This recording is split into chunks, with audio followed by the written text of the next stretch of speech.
छात्रों, आज हम हिंदी का एक नया पाठ देखेंगे। सफ़र का साथी और सिरदर्द। इसके लेखक हैं राम नारायण उपाध्याय। उनकी जानकारी, उनके साहित्य तथा उनका परिचय देखेंगे हम। उनका जन्म 1918 के खंडवा के मध्य प्रदेश में हुआ। उनका परिचय इस प्रकार है। पंडित रामनारायण उपाध्याय स्वतंत्रता पूर्व के लघुकथाकार हैं। आपकी भाषा शैली सरल, सहज और प्रभावशाली है।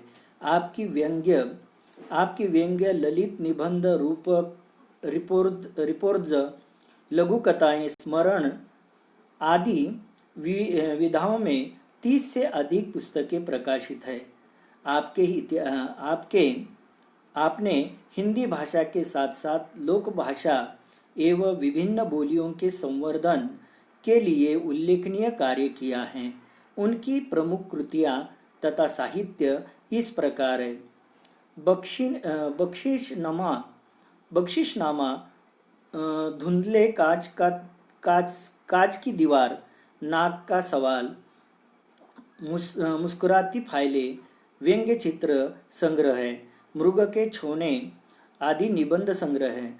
हम तो बबूल तेरे बाग की चिड़िया, लोक साहित्य जिन्हें भूल न सका, स्मरण है यह आदि साहित्य उन्होंने लिखा है। इस पाठ के भीतर हमें कौन सा साहित्य देखना है, उन्होंने क्या सार के रूप में क्या बताया है। प्रस्तुत पाठ में एक व्यंग्य के रूप में, हास्य व्यंग्य के रूप में निबंध लिखा है। व्यंग्यकार ने रेल यात्रा में मांग कर अखबार पढ़ने वाले, अनावश्यक बात करने वाले, बिना मांगे सलाह देने वाले पर करारा व्यंग्य किया है। लेखक का तात्पर्य यह है कि हमने इन बुराइयों से बचना चाहिए। यानी लेखक को इस रेल सफ़र के माध्यम से यही सूचित करना है कि आज की रेल सफ़र करना कितना मुश्किल होता चला जा रहा है। आपके साथ सवारी करने वाले लोग आपको मुफ्त में सलाह देने वाले होते हैं। आपकी चीज़ें लेकर, अखबार वगैरह लेकर कितना खुद का समझकर उसका इस्तेमाल करते हैं, लेकिन जो खरीदार आप होते हैं, आपको ही उसे पाने के लिए राह देखनी पड़ती है। इसी तरह का वर्णन लेखक ने आपके पाठ के माध्यम से सफ़र करते वक्त बाहर का नज़ारा देखकर तथा निसर्ग दृश्य देखकर मन को शांति पाने की इच्छा मन में रहती है और आप कहाँ जाना चाहते हैं उसका पूरा रेल सफ़र करते वक्त जिक्र किया है लेखक ने। अब हम पाठ के माध्यम से देखेंगे पाठ के भीतर क्या बता दिया है। लेखक आपने पाठ के माध्यम से किस तरह बताते हैं उसका जानकारी हासिल करेंगे। मुझे अकेले यात्रा करने में आनंद आता है। इससे चलती रेल में से पैरों के नीचे से निकल जाने वाली नदी में कल्पना में डुबकी लगाने जो पास लगते हैं, उन वृक्षों के निरंतर पीछे छूटने चले जाने और जो दूर है उन भागते वृक्षों का साथ निभाने में बड़ा मज़ा आता है। लेखक कहते हैं कि जब हम रेल से सफ़र करते हैं उसी वक्त कभी आपकी ट्रेन नदियों से गुजरती है, उसी वक्त उस नदी के ऊपर से चलते वक्त आपके पैरों के नीचे नदी आ गई है और उसी में डुबकी लगाकर तथा खिड़की से बाहर झांकने पर दिखाई देता है कि दूर से भागने वाले वृक्ष है, पंछी है, उसे देखकर मन को तसल्ली होती है और वृक्ष के साथ अपनी जो दिलचस्पी होती है उसी को निभाने की होड़ रहती है मन में और मन को आनंद मिलता है। आगे देखेंगे। यात्रा में अगर कोई साथी मिल जाए तो ऐसा लगता है कि मानो वह मेरी निगाह चुरा रहा हो। मैं किसी और एकटक निहारता हूँ, किसी देखकर नाक सिकोड़ता हूँ। नाक सिकोड़ना यानी इंसान अपने जीवन में अप्रसन्नता, घृणता प्रकट करना, यानी उसे एक प्रकार की घृणता पैदा होती है उसे देखकर। हूँ और कौन मेरे एकांत क्षणों का अंतरंग साथी है, इन सब बातों पर कोई निगाह रखे, ये मुझे कतई पसंद नहीं। रेल सफ़र करते वक्त आपके साथ और भी यात्री रेल सफ़र में रहते हैं, लेकिन कोई आपको परेशान करता है तो उसके सामने तथा उसकी एकटक नज़रों से उसे परेशानी हो जाती है और उसे देखकर ऐसा लगता है मन में अप्रसन्नता पैदा हो जाती है और घृणा प्रकट होती है आपके मन के भीतर। इसी तरह से लेखक अपने विचार व्यक्त करते हैं। आगे देखेंगे, कभी कभी जब रेल की खिड़की से बाहर झांककर दूर के दृश्यों के किसी प्राकृतिक मनोरम दृश्यों को देखना चाहता हूँ, जैसा सूर्योदय और सूर्यास्त, तभी मेरी दृष्टि उचटकर किसी वृक्ष की डाली पर पांव टिकाए बच्चों को देखने में जा उलझती है। वो तब कैमरे के लिए जाने की तरह सारा दृश्य गायब हो जाता है और मैं सोचता ही रह जाता हूँ कि आखिर मैं देख क्या रहा था। लेखक अभी कहते हैं कि जिस वक्त रेल सफ़र करते वक्त जिस दृश्यों को ट्रेन के माध्यम से आनंद का वर्षाव करने वाले दृश्य होते हैं, बैठे बैठे बाहर झांकते वक्त खिड़की से उन्हें अलग अलग प्रकार के दृश्य दिखाई देते हैं, मनोरम होते हैं। जैसे सूर्य उदय हो, सूर्यास्त हो और किसी पहाड़ी इलाका हो, वृक्ष हो, पंछी हो, उसे देखकर मन बहलाया जाता है। लेकिन ये दृश्य क्षणभंगुर होते हैं, उसे अभी देखा और झर से अपने आंखों के सामने से गुजर जाते हैं और उसी देखकर मैं देख रहा था ये सच है का अभी सच है, इसका पता भी लेखक को नहीं होता। कभी कभी आगे देखेंगे, कभी कभी मेरी दृष्टि नदी किनारे के सौंदर्य को निहारना चाहती है। इसी बीच जैसे आंखें में कंकरी गिर जाए, कंकरी यानी पत्थर का छोटा टुकड़ा यानी पत्थर का छोटा भाग, ऐसे रास्ते में पहाड़ी के आ जाने से सारा दृश्य चौपट हो जाता है। खिड़की से बाहर नज़ारा देखते वक्त नदी किनारे जो नैसर्गिक सौंदर्य होता है, निसर्ग ने पैदा किया सुंदरता होती है, उसी को झांकते वक्त अचानक आपके आंखों पर कोई पत्थर का कंकर आकर चुभ जाता है या उसका आघात होता है। ऐसा लगता है किसके कारण, तो उसके भीतर अचानक पहाड़ी इलाका आता है और पहाड़ी इलाका आकर वह दृश्य लुप्त हो जाता है और आपकी मनधारणा चौपट हो जाती है। आगे देखेंगे, कभी कभी मेरा मन उच्च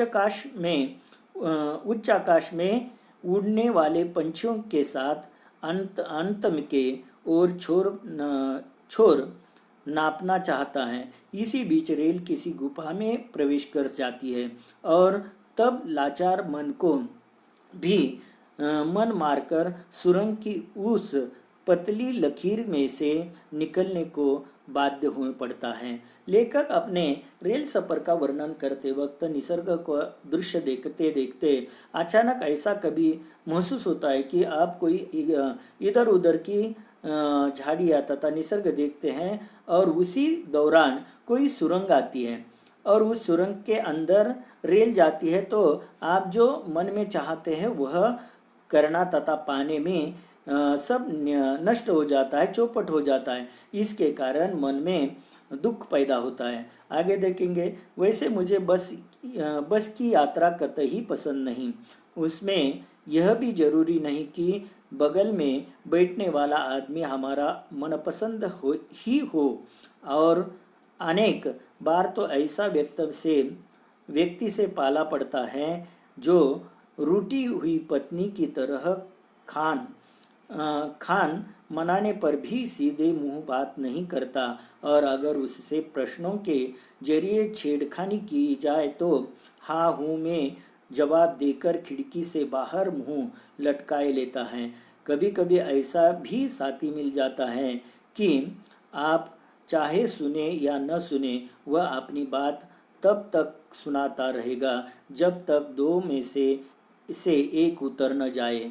लेखक रेल सफ़र की बात की, उन्होंने उस पर कड़ा व्यंग्य किया, लेकिन लेखक अपना विचार व्यक्त करते वक्त कहते हैं कि बस से सफ़र करना उनके लिए पसंद नहीं है। लेकिन बस से सफ़र करते वक्त आपके बगल वाले सीट में कोई सा इंसान आकर बैठ जाएगा, आपका साथी बन जाएगा, आपके मन में बहाने वाला होगा क्या या नहीं बहाने वाला, आपका दुश्मन बनेगा या आपका दोस्त बनेगा, उसका कोई आता पता नहीं होता। जिस तरह से उसे बात करने पर भी पता नहीं चलता। जैसे कभी कभी ऐसा भी रूट हो जाते हैं कि कभी एक दूसरे पे गुस्से की तरह देखते हैं। जैसे घर में अपनी पत्नी को रिझाने के लिए तथा उसे रूठी हुई पत्नी को रिझाने के लिए उसे किस तरह के बर्ताव करने पड़ते हैं। कभी कभी सवाल करने पर भी हाँ हूँ में ही जवाब दिया जाता है। इसी तरह से वह अपना तरीका स्वीकार कर लेता है। ऐसे इंसान के साथ सफ़र करना लेखक को अच्छा नहीं लगता था। इसी के कारण लेखक बस से सफ़र करना अधिकतर टाल देते थे। इसीलिए वह इतनी तरह से बेफिजूल की सलाह दिया करता था। ऐसे भी कोई इंसान मिल जाते हैं सफ़र के वक्त, इतनी बातें करता है कि उनकी बातें सुन सुनकर पक जाते हैं और इसी के कारण कब उतरेगा, या मैं उतरूँ या वह उतरे, तभी उसकी बातें बंद हो जाएगी। आगे देखेंगे। मुझे सुपर फास्ट ट्रेन के बजाय एक्सप्रेस से यात्रा करना ज़्यादा पसंद है, कारण सुपरफास्ट ट्रेन का स्वभाव उसी विशिष्ट व्यक्ति की तरह होता है जो रास्ते में मिलने वाले बराबरी वाले बराबरी वाले बराबरी वाले वालों की अपेक्षा कर पड़ों से मिलने व दौड़ा आता है। उसे आदमी से अधिक अपनी चाल पर नाज होता है, जबकि एक्सप्रेस एक दोस्त की तरह दूर से स्टेशन देखकर अपनी चाल धीमी कर देती है, सबको अपने हृदय में स्थान देती है और जब चलती है तो ऐसा कदर धीरे जैसे कोई एक मित्र दूसरे से विदा ले रहा हो। लेखक इसी वक्त यहाँ कैसे कहते हैं, लेखक कहते हैं कि सुपरफास्ट ट्रेन के बजाय एक्सप्रेस ट्रेन से सफ़र करना उन्हें अच्छा लगता है। वे कहते हैं कि उनके दोनों में तफावत क्या होती है, यानी सुपरफास्ट जैसे एक विशिष्ट घमंडी इंसान की तरह होती है, लेकिन जो एक्सप्रेस ट्रेन होती है वह सभी को साथ लेकर आगे बढ़ने वाले दोस्तों की तरह होती है। यानी बराबरी वाले इंसान के साथ यात्रा करने से जो रहती है उसी का आनंद मिलता है। वह दौड़ते वक्त आपने सभी लोगों का ख्याल रखती है। स्टेशन कहीं दूर होते ही एक्सप्रेस ट्रेन धीमी गति से चलती है और अपने दोस्तों की तरह राह देखते देखते आगे बढ़ती है। इसी तरह आगे चलते वक्त भी एक दूसरे से दोस्तों की दुरावा कम होने के लिए जिस तरह का प्रबंध होता है उसी तरह ये ट्रेन आगे बढ़ती है।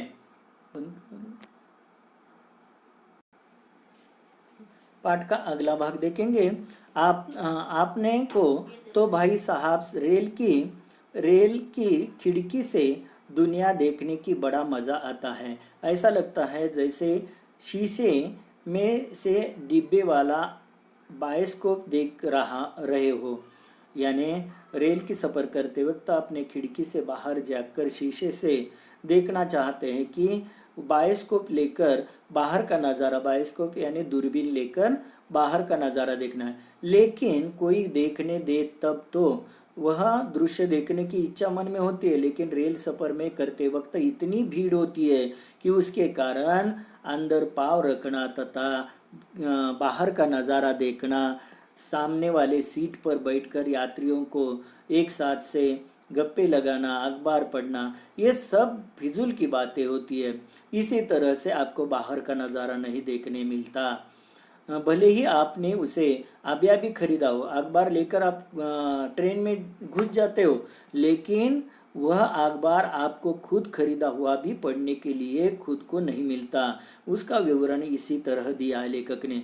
भले ही आपने उसे आपने भी अभी खरीदा हो और उसे खोलकर पढ़ना तो दूर पढ़ने पलट भी न देखो हो, लेकिन आपने आपके उत्तर की प्रतीक्षा किए बिना ही अखबार सामने वाले के हाथों में होगा। अब आपकी स्थिति मांगने वालों की हो जाएगी और आप उत्सुकता से राह देखेंगे कि समाचार अब लौट की तभी वे सज्जन एक जमाई लेकर उसे बेतरतीबी से मोड़ते हुए किसी दूसरे मांगने वाले की ओर ऐसे तरह शान से बढ़ा देने मानो समाचार पत्र आपका नहीं उनकी निजी संपत्ति हो। देखते देखते समाचार पत्र के पन्ने एक दूसरे से जुदा होकर पूरे डिब्बे में के चक्कर काटने लगेंगे। मजे की बात यह है कि एक समाचार पत्र के कितने उपयोग हो सकते हैं इसका अंदाज रेल की यात्रा करते समय ही लग जाता है। कोई ललित निबंध के तो कोई संपादकीय पन्ने से अपनी सीट झाड़ता नजर आएगा, कोई समाचार पत्र फैलाकर उस पर भोजन करता दिखाई पड़ेगा। बेचारे समाचार पत्र वाले ने भी कभी सोचा नहीं होगा कि उसके पत्र के इतने उपयोग होते हैं। लेखक सफ़र करते वक्त आपने पढ़ने के लिए समाचार अखबार ले जाते हैं। उसी वक्त अंदर प्रवेश करते ही उन्हें पूछे बिना ही उनका अखबार लिया जाता है। पढ़कर बीच में ही दूसरों ने मांगा तो अपनी खुद की निजी संपत्ति समझकर वे दूसरों को बांट देते हैं। बांटकर एक एक पन्ना सभी डिब्बे में फैल जाता है और वह जिसने खरीदा था वो राह देख रहा था कि यह अखबार मैंने खरीद लिया है लेकिन मेरे पास कब पढ़ने के लिए आएगा। इसी तरह का चित्रण तथा इसी तरह का वर्णन लेखक ने किया है।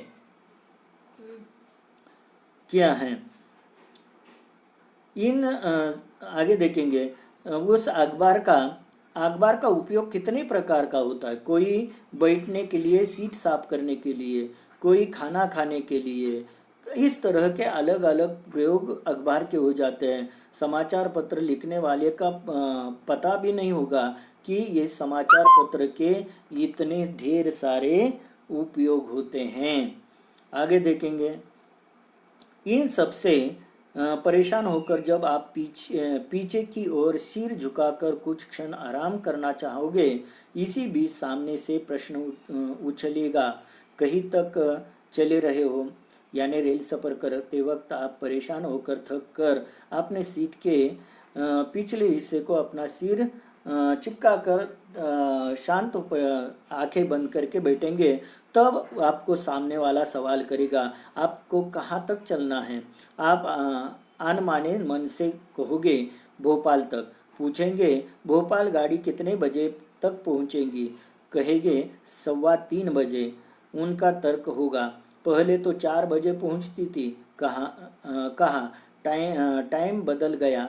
बोले गाड़ी में 2 कहीं जगह चेन पुलिंग होती होगी, आज की तारीख में पहुंच जाएगी, यही गनीमत है। यानी आप सोचेंगे चर्चा का अंत हुआ तभी तीर की तरह प्रश्न उछलेगा, आप हबीबगंज उतरेंगे या भोपाल। कहाँ? हबीबगंज पूछा। हबीबगंज क्यों? कहाँ? वहाँ से तुलसीनगर पास पड़ता है। जिस लेखक सफ़र करते वक्त भी फिजूल के सवाल उनको सुनने को मिलते हैं। किस तरह से उन्हें अलग अलग सवाल करके कहाँ जाना है, कहाँ उतरना है। इसी तरह से रेल कितने बजे जाएगी, पहले तो इतने बजे जाती थी, अभी जल्दी कैसे पहुंचेगी, बीच में ही कोई चेन पुलिंग करेगा तो कितना समय लगेगा।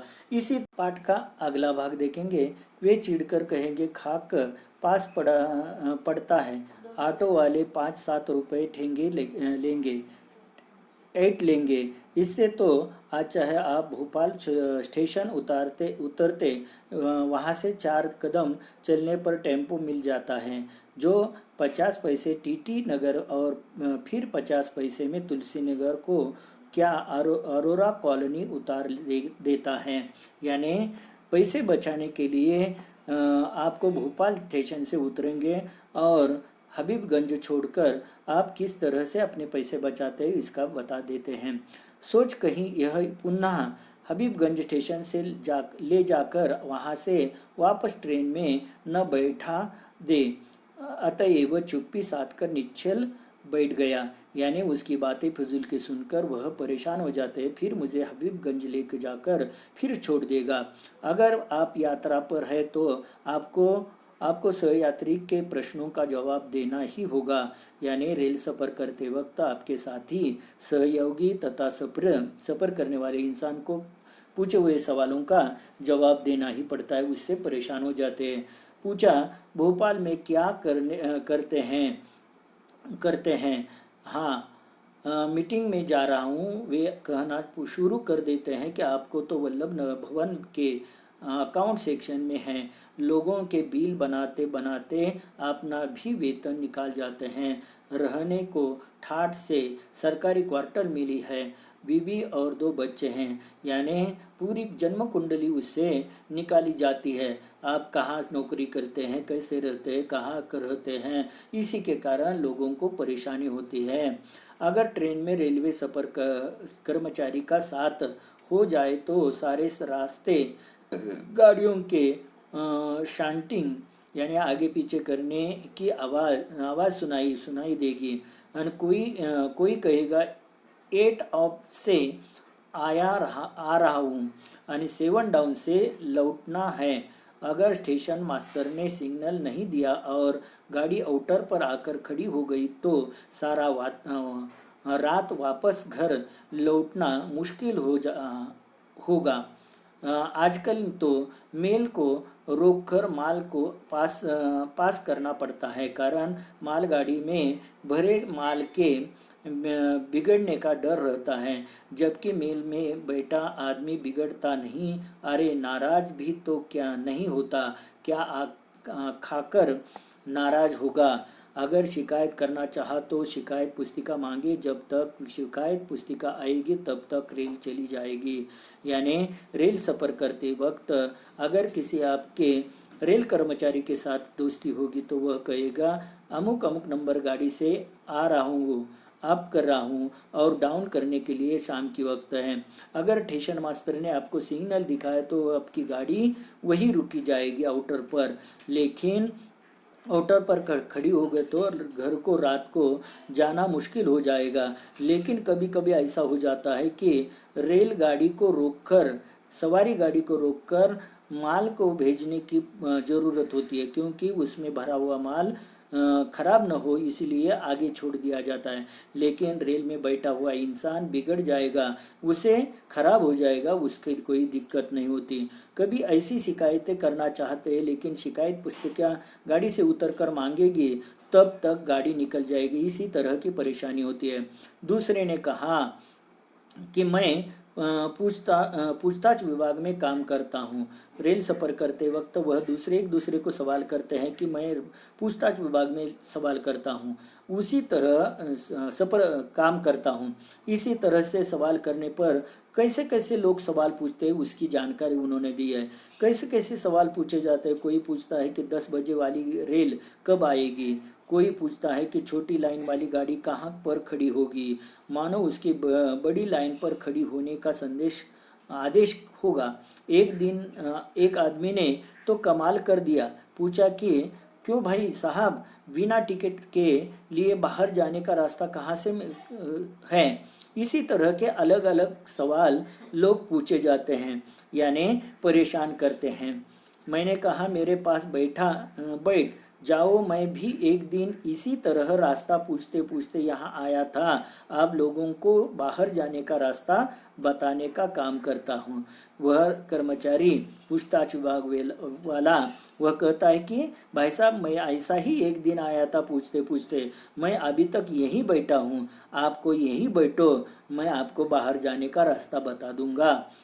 एक बार एक सहयात्री ने पूछा, क्यों भाई साहब, क्या आप यात्रा पर जाने से पहले आरक्षण कर लेते हो हैं? मैंने कहा यह तो सहज बात है, आजकल बिना आरक्षण के यात्रा करना सिर दर्द मोल लेना है। यानी रेल सफ़र करने के पहले आरक्षित करना जरूरी होता है, या उसी से आपकी रेल सफ़र सुखी से हो सकती है।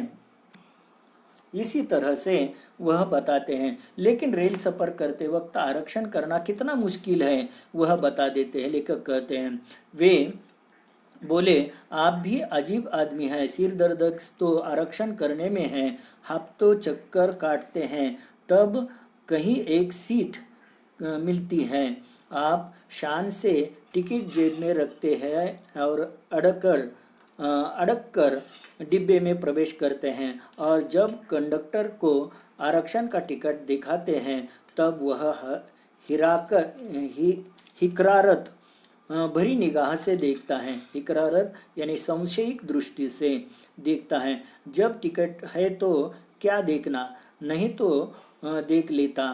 वह दूसरी यात्री के पास जाता है, उसके पास न टिकट है न आरक्षण। इशारे इशारे में कुछ बातें हो जाती है और उसे वहाँ जहाँ से चाहता है जहाँ तक के लिए चाहता है वहाँ तक के लिए सीट मिल जाता है। देखा नहीं आपने, रेल के हर डिब्बे पर लिखा है, भारतीय रेल जनता की संपत्ति है, ऐसे सुरक्षित रखिए। लेकिन ऐसे इसके पीछे एक अलिखित इबारत भी होती है, भारतीय रेलवे कंडक्टर की संपत्ति है। यानी रेल सफ़र करते वक्त जो बिना टिकट वाले हैं उसे पूछा नहीं जाता, जिसके पास टिकट है उसी से बात करके परेशान किया जाता है और सही सलामत उसे अच्छी खासी सीट देकर लोगों को सफ़र बिना टिकट प्रवास करने वाले से कंडक्टर पैसे लेकर अपनी संपत्ति बढ़ा देता है। सांझ हो चली थी, डिब्बे के बत्तियां जलने लगी थी, लोगों ने अपने अपने होल्डाउल बिछाने शुरू कर दिए। मैंने भी थककर चूर हो जाने के कारण सिरदर्द की गोली खाई और लेटना चाहा। लेखक सफ़र करते वक्त शाम के वक्त अपने अपने डिब्बे के लाइट जलाकर सभी अपने सोने का इंतज़ाम कर रहे थे। लेखक भी थककर सिर दर्द होने के कारण एक सिर दर्द की गोली खाकर लेटने की बात या इच्छा व्यक्त कर रहे थे। तभी सहयात्री उसे पूछते हैं, क्या आप पूछते देखेंगे। सहयात्री ने देखा तो पूछा कि क्या आप सिर दर्द हो रहा है आपको। मैंने कहा जी हाँ। बोले, आपको ऐसी वैसी गोलियां क्यों खाते हैं, ऐसे रिएक्शन हो जा सकता है। फिर पूछा, कल क्या खाया था, रास्ते में कहीं पूरी कचौड़ी तो नहीं खा ली। अरे ये रेलवे ठेकेदार कल की बासी पूरी कचौड़ी को उबालती कढ़ाई में डालकर ताजे के नाम पर बेचते हैं। कहेंगे हाथ लगा कर देखो तो गर्म है कि नहीं, उन्हें तो अपनी जेब भरनी है। यानी रेल सफ़र करने वाले इंसान को कैसे लूटा जाता है उसका वर्णन किया है। आपको इधर उधर की गोलियां खाकर आपका सिर दर्द बढ़ जाएगा या आपको रिएक्शन हो जाएगा। आपने क्या खाया था, रास्ते में पूरी कचौड़ी खाई थी क्या, ठेकेदार किस तरह के काम करते हैं, इसी रेलवे का कित्ता चूड़ा सब बताते हैं। आगे देखेंगे, मैं तो घर से पराठे लेकर चलता हूँ, रास्ते में कोई और पराठे वाला मिल जाता है तो 2 और 2 4 मिलकर खाने में मज़ा आता है। यानी घर का खाना लेकर सफ़र करता हूँ और इसी तरह से कोई मिल जाता है तो उसके साथ मिलजुल कर खाने में आसानी हो जाती है। फिर पूछा, आपको सिर दर्द कितने समय से है, क्या यह पौत्रिक बीमारी है या केवल आपको ही, यानी आपके पूर्वजों की बीमारी आपके माध्यम से आ रही है क्या, आपको घर में किस से हैं। मैंने कहा, मेरे परिवार में सभी के लिए सिर है, अतएव सबको सिर दर्द होना स्वाभाविक है। यानी घर में सभी को सिर है, लेकिन सिर होने वाले इंसान को कभी ना कभी दर्द हो जाता है। वे बोले, क्या आप भी बिना सिर पैर की बातें कर सकते हैं, जिनके पास में शनि होता है, पाँव में शनि होता है, उन्हें भी सिर दर्द होता है, जिनके पेट में गैस होती है उन्हें भी सिर दर्द होता है। यानी इधर उधर की फिजूल बातें करके आपके पाँव में शनि हो तो सिर दर्द होगा, आपको पेट में गैस होगी तो सिर दर्द होगा। लेकिन आखिर में लेखक क्या जवाब देते हैं। मैंने कहा, आप बजा फरमाते हैं, जब मैं घर से चलता तो भला चंगा था, ट्रेन में बैठा तब भी कोई शिकायत नहीं थी, किताब पढ़नी चाहिए, तब भी कोई मन आनंद से लिहोरे ले रहा था। लेकिन जब से हम सफर सहयात्री ने सिर खाना शुरू किया तो बेचारा सिर दर्द नहीं करेगा तो क्या करेगा। सच कहता हूँ भाई साहब, मैं सिर दर्द से नहीं, हम सफर यात्रियों के दर्द ए सिर से परेशान हूँ। इसी तरह से वह अपनी सिर दर्द की पूरी जानकारी तथा सिर दर्द क्यों हो रहा है इसी तरह की उन्हें पूरी जानकारी दे देता है। इसी तरह से उन्होंने इस रेल सफर यात्रा का वर्णन किया है।